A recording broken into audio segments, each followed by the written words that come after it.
I want to share about the book I've read. It is Puzzle Mastery.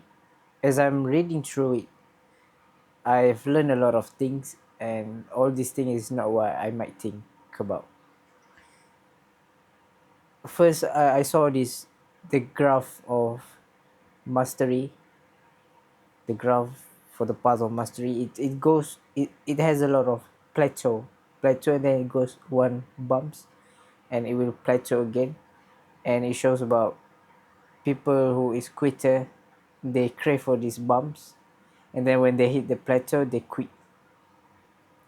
So when I learned about that, it is clear now that path of self mastery, that we need to embrace this plateau. It will be for a long time, but have that vision that we want to improve, but make it primarily as a goalless journey. You want to take that journey for the sake of that journey itself.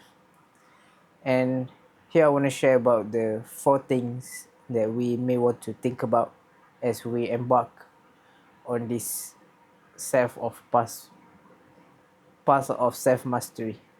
The first one is instructions. We need to get the information that we want to, how we want to improve, with a reputable sources. What we can do is look at testimonies, people who had done that and who had achieved a lot of great things. It shows that the things or the sources that you're gonna use, it will be beneficial for you, and see also whether it's aligned with what you want. Second thing is practice. Practice every day, practice daily. Even myself, when I'm speaking to this camera right now, it is a way for me to practice. I don't depend on gratification, or I don't. I simply record for the sake of recording, for the sake of talking to the camera. So that's been great for me. And after I read this book, right, I've transferred all this goalless journey to everything, every part of my life.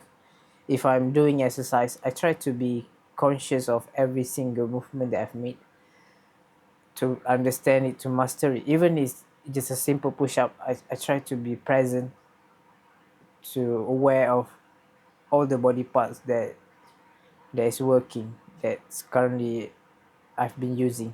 So that's been amazing. The next one is surrender.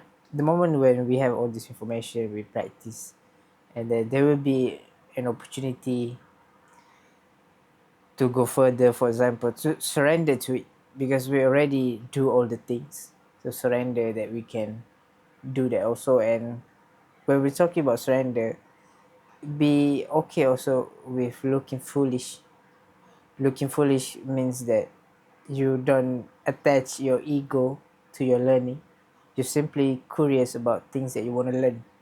When the ego gets in the way, this causing you to stuck in one place.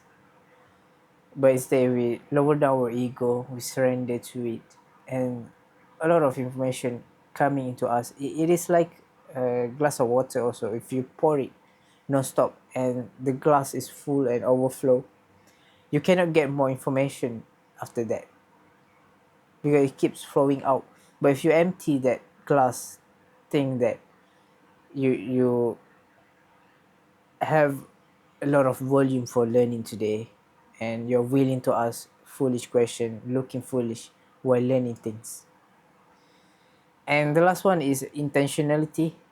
Intentionality is where you, what is your intention of doing something. For example, when you're talking in public, what is your intention? Your intention is to give value to other people.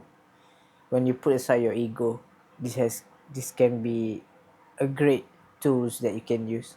When you focus too much on intentionality of things that you want to do, what happens is you become less self-conscious. You're not thinking about yourself now. You're thinking about other people, about the audience that you want to give value to them. So that's about it that I want to share today. The path of self mastery, it involves these four steps. The first one is instruction. Make sure you get instruction from the correct sources.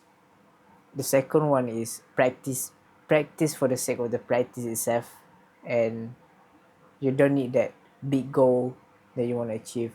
Instead, just keep doing that. Keep your head down, and keep doing things that you want and master it. The third one is surrender. Surrender to all things you've learned that you've been doing, and you can do that again. And also be willing to look foolish. The fourth one is intentionality, the intention of you doing things. Ask yourself before you're doing anything, what is your intention behind all of this? And it will make your performance or whatever you do much more effortless and fruitful. Thank you.